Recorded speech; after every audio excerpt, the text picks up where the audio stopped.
Tough conditions to prevent fracking are set to be imposed on an extension to planning permission for the Wych Farm oil field in Dorset.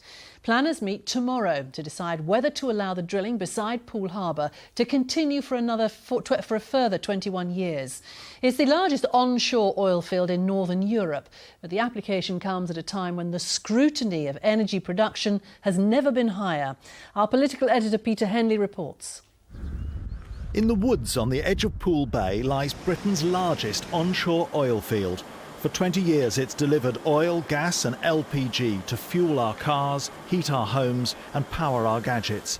Yet hardly anyone knows it's there. Good morning, a sandwich loaf, please. They've got it so well covered and, with the trees that you don't notice it at all. And in this tourist area, Dorset's famous Jurassic coast, there's no impact. It doesn't affect daily life, it doesn't affect tourism, it doesn't affect us at all. It has no effect on the environment. And yet when they meet tomorrow, environmental campaigners hope Dorset's councillors will put an end to the oil business. The message going from our local councillors to the government that they resist this strong pressure for the extraction of more fossil fuels and encourage the use of the development of renewables. The Navitus Bay wind farm is also waiting for approval off the Dorset coast, and environmental campaigners say that should be the priority.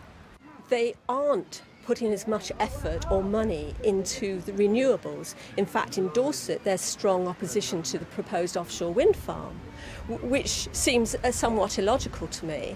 People will support oil and gas extraction and some people will support fracking, yet they oppose something as benign as the offshore wind farm. Both industries would provide employment. It may be both would be needed to keep the lights on, and both would have to be given permission. Of course, it's provided employment, quite a lot of employment. I think at the moment there's about 100 direct employees working in the site and 250 indirect jobs, which is good.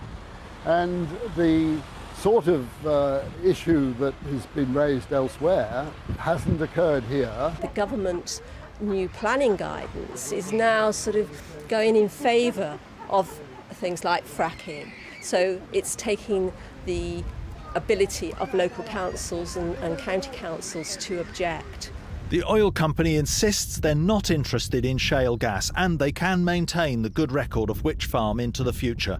But Dorset councillors will have to decide whether they can trust those promises for the next 20 years. Well, oil and gas exploration is big business here in the south. There are more than 24 exploration licences currently active in the region. Some sites are controversial, such as those where fracking might happen.